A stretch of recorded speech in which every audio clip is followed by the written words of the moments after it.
Hello everybody, welcome to the video. My name is Brady, aka B20, and today I have a little guide for you all showing you why Aegislash is one of the best Pokemon to play right now, and what build I actually go with him, which is a little different than what everyone else runs. So, to start off with Aegislash, you gotta run weakness policy. You're always in these fights, you get so much attack and extra damage off of this. It's a really good item for him. Focus Band, especially for jungling, gives you that little more sustain that you need to stay in these fights. And then your third item, if you're running lane or if you're comfortable with stacking while you're in jungle, you can run attack weight. It just provides so much more extra healing and more damage overall to Aegislash. But if you're not feeling comfortable or not running the lane, you can switch to a muscle band for that extra damage. So double band weakness policy. Buddy Barrier isn't too needed right now, especially with the nerfs. Buddy Barrier can be a good option. It helps with that sustain, can help you stay in there a little longer, but it's kind of not the point of Aegislash's ultimate. It's more of like a finisher. So, let me show you all the stats over here. Pull up Aegislash on Unite DB. So if we take a look here, we got Aegislash, his basic attack damage, 100% attack, boosted 100% attack and shield stance. Boosted healing and shield stance is 150% times your attack, though, which is really good to have that attack weight and be able to stack more attack with that to get more healing. And same with the damage in your boosted sword stance, you get 135% extra attack, 135% based off of your attack. And then, obviously, your additional damage you deal, 7% of the enemy's max HP is damage. So it's really good at bursting down tanks. It's not just good against squishies, even though it's really good for squishies. But as we keep moving on here, we got Shadow Sneak. Shadow Sneak is one of your greatest early moves. It's a great finisher, great for stealing things. I believe it does more damage than Lucario would do on a steal. So it's a really good steal move. Shadow Sneak is very good, though it does put you straight into the fight. Your upgraded moves for that, Sacred Sword seems to be the better option right now, especially with the buffs that it has received. This dumb needs to go away. But it has much higher scaling overall with 192% attack increase on your dash attack and then a 96% on your triangle attack. So hitting that dash attack is really important on Aegislash.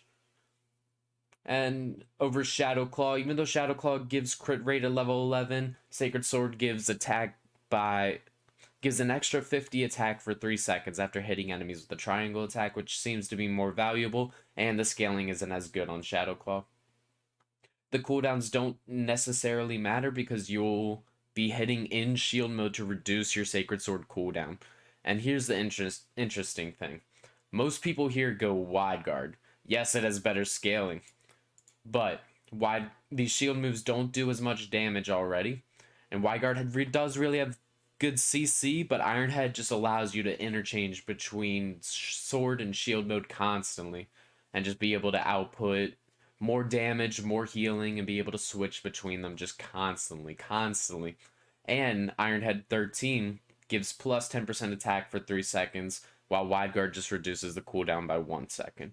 So I think it's worth the trade-off to get the extra plus 10 attack. It gives you more healing, again, more damage, all that good stuff. And then it has really good scaling on the damage here with 282% extra damage.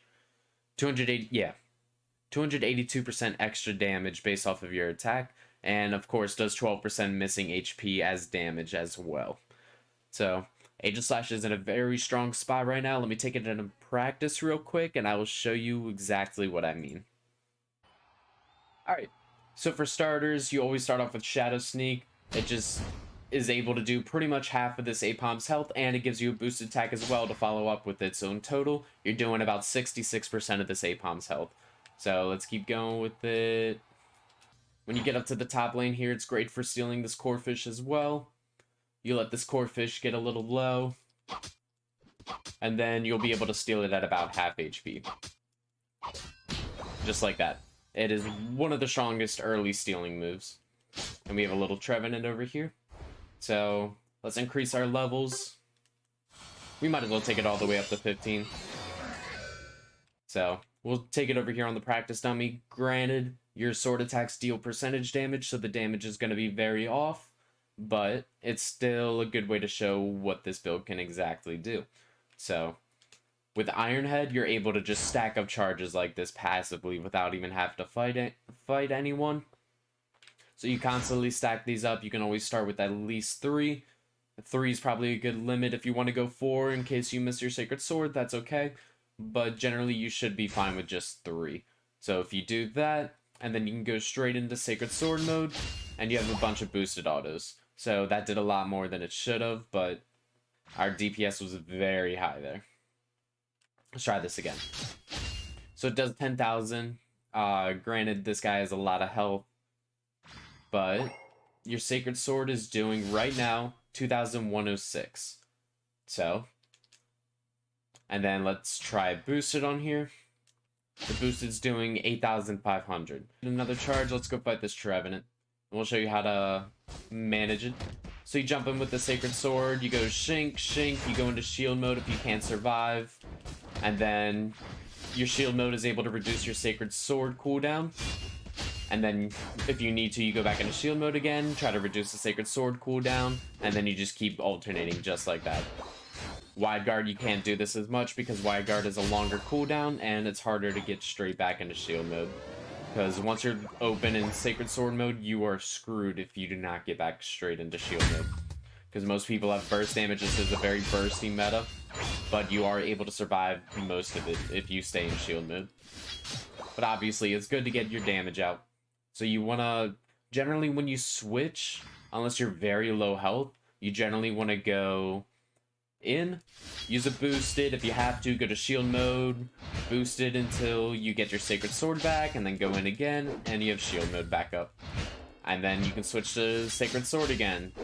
Cooldown's going to get a little longer. Usually you get more than 2 charges, or more than 1 charge, sorry, when you use an Iron Head against someone else. So I use it against this Trevenant. He gives me another charge. I go back in, and I go to shield mode in case I have to heal up off him. Keep going. He's pushing me around here a little bit.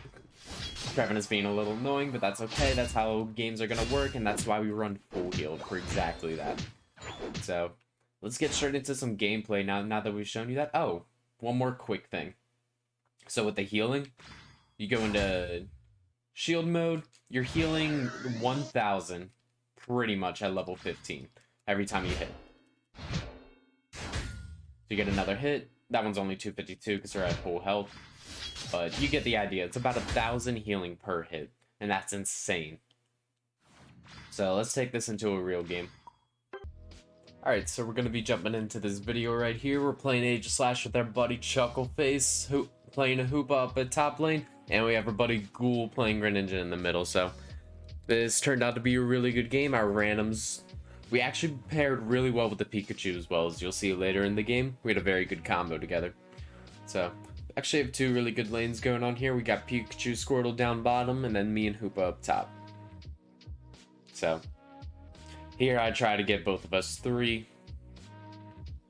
Just typical lane strategy. And we are running attack weight since we are running in lane. Honestly, I would still run it in jungle either way. But it looks like Ghoul went a little AFK. I didn't even notice that at first. So we take this core fish and then we start instantly fighting them. Because Aegislash and Hoopa have really good early game. Well, Hoopa has really good early game and Hoopa is able to support Aegislash. Aegislash just has decent moves. He's very squishy early game though. So Hoopa coming in clutch with the berry there. We're just bullying them, taking all of their farm. Trevenant almost got that one. And then we get out of there. We use a boosted onto the minion to gain even more distance away from them. So it's looking like a really solid early lane up here so far. And I don't think their jungle rotates up here.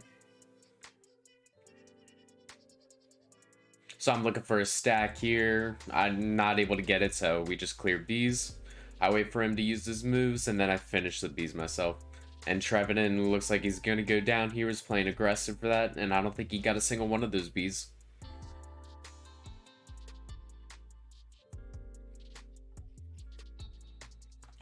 So we get a good score in. I'm just being a little aggressive, bullying Machop. I know he's not going to be able to do too much to me, especially with Iron Defense. Here we go. I'm going deep for this one. Going for the Machop. Chuckles supports me with Trick, and we're able to secure that kill. Now I'm going to just stack here, avoid as much damage as possible, and then we just get out. So very good plays up here in the top lane. Yeah, it looks like Ghoul's still AFK. That's unlucky. Yeah, so at this point, it's pretty much a 4v5.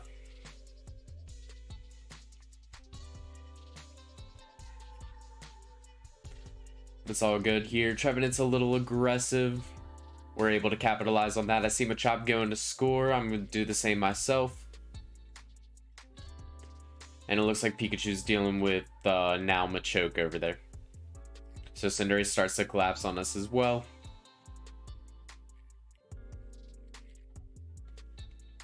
Not able to do too much. I grab a stack. I should have gone for the Cinderace as well, put a little more pressure out, but I would rather try to avoid some damage there. So here now we're Aegislash, and we can actually be very aggressive here. And it looks like we will be taking out this Cinderace as well. So that was very good on everyone's part there. This Pikachu actually played really well, and it looks like Ghoul's back now in the bottom lane. Excuse me. Playing a little aggressive here. And this Decidueye forces me out. I do have to go run back and grab a berry. So those aggressive rotations are risky. Sometimes you can get a nice gank off it. Sometimes exactly that happens and you have to go back. So we heal off the Dreadnought here. And then we go in, we stall a little bit. I see my team taking Dread. I just go in aggressively in shield mode. Then I get my ult and I use it. We go crazy, get that shield from when the sword lands, and then just go full out crazy mode. We were able to pop off there. That's why Iron Head is really good, because it allows you to switch straight into Iron Head like that into defense mode, go straight into sword mode, reduce the cooldown of it, and then go straight back into defense mode again. So this Rotom's also really close. Do we get it? Oh, we barely get it. We got it right before Trevenant's Woodhammer smashed down. So that breaks. We end up killing Decidueye here. Still just playing very aggressive. But again, this Pikachu's comboing very well with us. He goes in with a Volt Tackle, and then we just collapse on it with Sacred Sword. We've done it practically perfectly every time.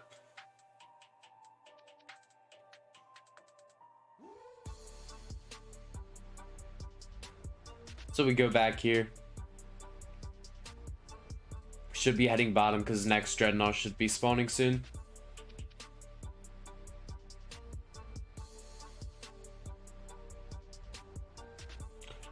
And it looks like Ghoul's doing well. He's back to level 10, so that's okay.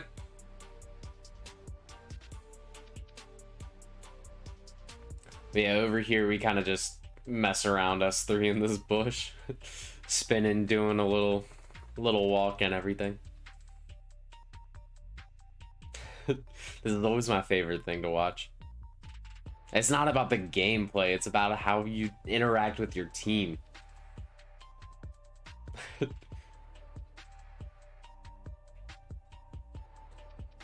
So Ghoul's gonna go over. Me and Pikachu stay here to get the gank on Decidueye, and we collapse on that. And then I'm already overextended. I could have stayed in there to fight the Blissey, but I wanted to go back and reposition myself a little better. We miss our ult there, but it's okay. It's good for that damage boost and everything and the attack speed buff. And then we just come back and finish Dreadnought.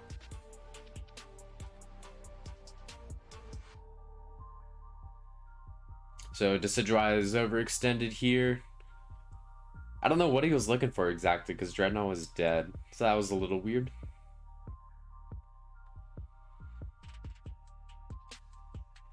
And then usually I like to have someone stay bottom and defend that, but I'd rather come up and fight with the team. It's the last time they're going to use ults, so. And their Trevenant obviously understands that. He used an ult there. Trevenant just being annoying.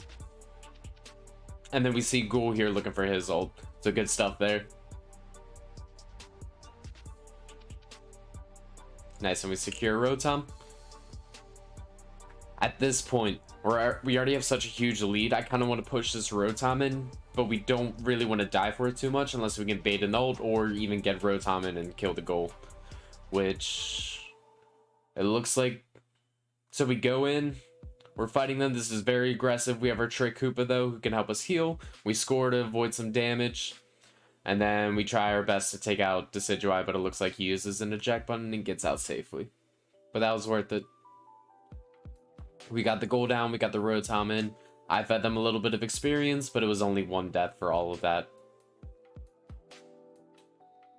And Blastoise making work down there on those bees. The team is just overall playing really well together.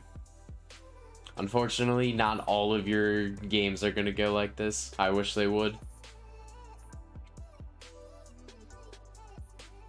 But yeah, we're already 14-7 at almost coming into Zapdos, which is really good. And now we have 13 with Iron Head Plus, so we get extra attack when we block a move with Iron Head, which you're always blocking a move with Iron Head. So it's really good. We're making stacks here in this bush with Iron Head. Something you can't do as easily with Wide Guard. Then we try to play aggressive, get this little bush gank over here, but Decidueye already sees us in that bottom L bush. So we just come back up, look for the gank on Blissey. We go in. I'm trying to avoid Blissey's ultimate, but it looks like she didn't have it. I ulted there to save myself. We go in. This is a little risky, but I had to go back on Decidueye, heal up, and then start taking damage on him. And then we shield back up, go back through the portal. Looks like everyone's dead besides Cinder. Cinder's being zoned out by Hooper right now. And then we just go straight onto Zapdos. If Cinder comes back in, she'll die just like that. She tried to get the ult off on Zapdos. Unfortunately, it failed for her. And we were able to complete the Zapdos and take it. And that looks to be game here.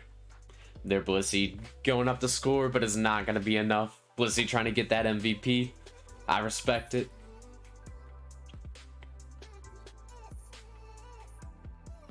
We're just playing shenanigans over here. We turn around on this Decidueye. And yeah, we go down there. But we did stall a little bit of time. It's like playing Trevenant. You can just live forever and stall them as much as you want. Especially with Iron Head Plus. Someone's going through the middle there.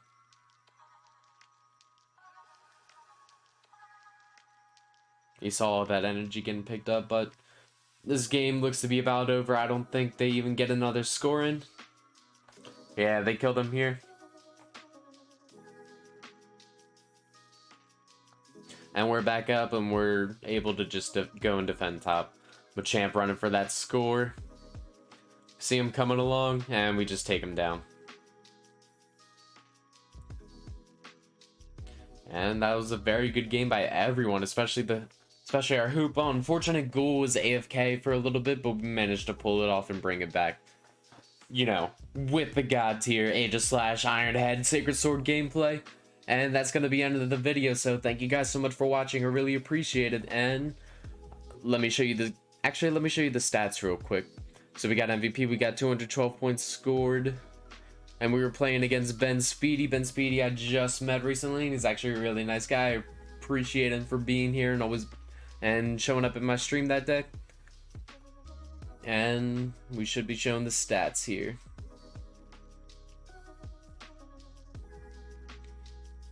There we go, 93,000 damage, 67,000 tanking, and about 30,000 healing. So that's going to be it for today's video. Thank you guys so much for watching. I really appreciate it, and I hope to see you on the next one. Bye-bye.